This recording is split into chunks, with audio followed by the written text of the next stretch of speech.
Hi everyone, today I'm going to be doing a haul, and the first thing I'm going to talk about is this very strange looking outfit that I'm wearing, and it's a onesie, and I'm falling for the craze. I would never wear a onesie outdoors. This is purely for like lounging around the house kind of situations, and it is pink and it's got these like white, I suppose like the American Apparel jumpers. It's got like white zip, white bitties here. It has a cute hood that comes up like this. I don't know why you would need a hood on a onesie, considering you'd never... Well, I suppose some people do wear them outside, but I don't have that kind of confidence. On the legs, they're like elasticated for your comfort. But yeah, it's so comfortable, and I picked this up from a shop called Zoo. I've never been in Zoo before. I don't know if it's a chain, but I just saw it hanging up while I was ambling past, and I thought I gotta have that. So my boyfriend hasn't seen it yet. He's going to absolutely abhor it. He can't stand the onesie craze, so yes, this is purely for me. I love it. The next thing I'm going to talk about are these Fudge products. The first is the Sea Salt Texturizing Spray, and the other is Texture Blaster. This one is more of a kind of wet, it is like a sea salt spray, and it kind of just gives your hair a little bit more of a beachy look, which is what it says it does, raw beach hair. And this one is more of a, well, it is a pressurized can, and it feels like much more akin to a hairspray, but it isn't for hold, it's for kind of making your hair look a bit more undone. The first thing I have to say about these is that they smell incredible. They smell like pina colada, which is probably my second favourite cocktail, and is there anything more sinful to drink than a pina colada? It's cream, it's rum, it's coconutty, it's all about indulgence in the summer, so it really reminds me of that. I don't think that would be for everyone's tastes, but I really like coconut and I really like cocktails, so that's something I like about these. I think that this one is going to be easier to work with because it doesn't give you that crispy one that this one can do if you use it too much. So I think this one will be easier to work with, but I'm preferring this one because you can use it in the roots to get a bit more volume. So I'm really liking these. They were so inexpensive. They're from Superdrug and they were about £3.60 each. So I was thinking, which one should I go for? I can't decide. I just went for them both. The one thing I'll say about this is that it feels so light. I think this will run out very quickly. It doesn't feel like there's a hell of a lot of product in there. And I picked up all of them and they all weighed the same. So it says that there's 135 mils in this one and 150 in this one. So you'll get more for your money with this one, but I'm preferring the effect with this one. Oh, I forgot to say, this onesie was £20, which I think is quite reasonable for a onesie. I know you can get them online with like the feet for over 100 quid, so I think this is very good value for money. The next thing I got in the hair section was this Tresemme Split Remedy leave-in treatment, so it's like a leave-in conditioner.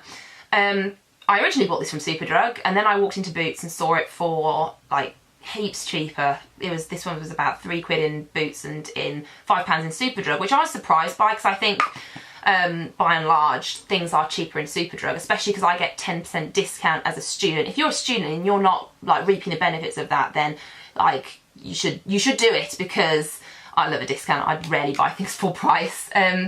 But I had a sample of this. I think the sample came with an ASOS order, because sometimes you get samples with those, which is nice. Makes me love ASOS even more. So, and my hair is like rubbish naturally. It's so like, it's kinky, it's really dry on the ends from all the years I was dyeing it bleach blonde. And this stuff was a lifesaver for me.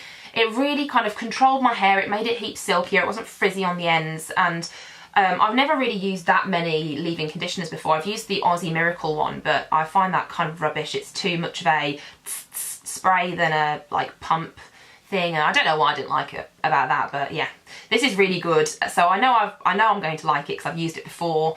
It says that it has 80%, up to 80% reduction in split ends after 3 uses. Whatever, Tresemme, you can't repair split ends. Once they're split. So that is a stupid claim. However, it probably would, it might kind of bond them together, so it wouldn't repair them, but it might make them less likely to carry on splitting up the shaft. I really hate it when like hair products claim to repair split ends, because nothing can repair damaged hair. The only thing that can repair it is by chopping it off and stopping it from splitting any further up the shaft. So, you know, Tresemme, come on, don't lie to me. I know what the deal is with your split end reduction, but yeah, it makes my hair really silky. It has a pump and it comes out kind of like a gel. I'll do a insert of a clip to show you what it looks like, and yeah, it doesn't leave my hair feeling heavy afterwards. It still feels kind of not like it's full of product, so I know I'm going to like that. I also picked up 2 foundations, both of which I have tried. The first is Revlon Colour Stay 24 hours in, what colour is it? 220 Natural Beige, and this is for normal to dry skin. I have used the Colour Stay for oily skin before and I really liked it, but the colour I have isn't great for my skin tone at the moment. And because I bought that while I was I wasn't suffering, it was just like my skin was pretty bad at that point. And I really liked it. It gave me good coverage, it was easy to work with, so yeah, I like the one for oily skin. But because now my skin is getting really dry in the winter, it's really dry around here and I'm getting flakiness, and yeah, I thought I'd pick up the one for normal skin for kind of a comparison, and I don't really like it. Firstly, the colour's not right for me. I tried it in the shop and I thought, oh, this is right. Got it home and it's too pinky, so I don't think I'll be getting much use out of this. But also it really separates, like you have to give it a good shake before you use it, and even then it still seems like it's separating really quickly, and the effect that it has on my skin is so blur. Like, these are pretty expensive. I can't remember how much they were. I'll have to put a like information bit down here, but they're really expensive for drugstore makeup and it's just not that good. So I like the oily skin one, but for the normal skin, I don't know, I'm gonna have to give this away to somebody because I don't like it. The other thing I bought, which I'm wearing today, is Rimmel Wake Me Up foundation, and I bought this on the recommendation of Fleur de Force and possibly some other bloggers that are popular on the YouTube, and they were saying so many good things about this, so I felt compelled to get it, and I'm kind of underwhelmed by it. As you'll know if you've seen my videos before, I really love the Bourjois Healthy Mix Serum Foundation. I'm on my second tub of that. Pump? I'm on my second jar of that? What the deuce do you call these things? I'm on my second batch and I really like it. It's kind of for the lighter, dewier effect for foundation, and so I didn't really need this, but I wanted to get it to give it a comparison, and I'm kind of comparing them now because they both are for kind of an anti-fatigue and radiant glow. That's what this says, and I would say that that's what the Bourjois stuff does. This is just kind of a like not as good version as that. It's a light foundation. The one thing I will say is that it's more buildable than the Bourjois stuff, but you know, if you're looking for a light foundation, why would you want to give it a heap of build? I don't know. So I will use this. It's okay. It's not terrible, but it's just not as good as my Holy Grail lighter foundation. And I have this in the colour Soft Beige, which is a really good colour match for me. I just think it's all right. Something else with hair, which I forgot to mention, is this Goody value pack, and it's a backcombing brush and a kind of rat tail comb.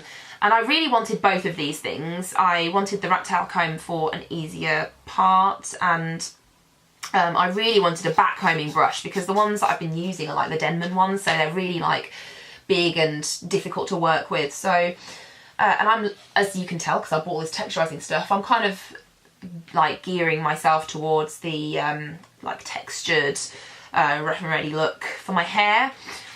So that's good. Again, can't remember the price, but I'll put it down here for how much it was. I think it was £6, something around that range. I haven't said any of the prices for anything I've been talking about. Okay, retrospectively I'm going to say that I will write them down here. So yeah, I'm very excited to use this. I also went and picked this up from the post office today. It is the Babyliss Volume Waves curling wand. I'm going to open this now. I haven't opened it yet, so this is kind of, I suppose, an unboxing ceremony. And I really wanted a curler or a curling wand that had a really fat, massive barrel so that I could create looser, more undone waves, because as I've said before, I'll say it again, I'm looking for that undone look. The one I'm using at the moment I think is a 1 inch, and this is 38mm. So as you can see, it's really fat. It has this bit here. I don't know if I'll use this. Usually I just kind of take a section and wrap it around like that. So I'm really excited to try that. If you'd like, I'll do a tutorial to show you an undone look on my hair, and like a more in-depth review of this. I've heard that this is difficult to work with, but I ignored the reviews and went out and bought it anyway. I got it from Amazon and it was about £18 with free shipping. Another thing I bought were these Eyelure lengthening fake eyelashes. And the reason I like these is because they don't have that kind of black strip. They are attached to a semi-invisible strip. And I got these from Superdrug. They're around about the £5.50, £6 mark. And there are 2 in here, so that's good value for money. They're number 116, so if you're familiar with Eyelure products, maybe that will mean something to you. What I usually do with these is I cut them in half, and then I use the shorter ones for a more discreet look on the edges of my eyes, and the longer ones for a more impacting look. And then for over here, I'll use shorter individual lashes. I don't know what's wrong with me, but I can't use like long strip lashes all the way across. They always like peel up here in the inside corners. So I find myself like out and about with my eyelash glue, like going into the bathroom mirrors in public, like trying to reattach them and ending up with a heap of glue all over my eyelids. And yeah, I can't put them on properly. Yes, I'm really excited to crack these open and use them because yeah, I love them, and I'll be using them with the Eyelure glue as well. Something else I bought was the Sigma E25 blending brush, and the reason I bought this is because I want to do a comparison video about the MAC 217, the Sigma E25, and also this number 7 eyeshadow blend and contour brush, because I'll tell you what, I ordered the MAC 217 from Debenhams on Monday, and I've been waiting and waiting and waiting for it. And this morning when the postman came, I ran downstairs and was like waiting for my package, and it still hadn't arrived. So I was pretty annoyed because I wanted to talk about it in this video, because everyone raves about the MAC 217 brush as being like the holy grail for blending brushes. But I've never felt the need to buy it because the number 7 eyeshadow blending brush is so good. It does the job perfectly for me, and with a number 7 voucher it costs £2 or £3. The MAC 217 costs £17 in the UK, which I think is really, well, for a good quality brush, like that's fair enough. But when you can get a blending brush that does a really good job for £2 or £3, why would you get it? Well, why would I get it? It's basically so I can tell you guys what I think of them.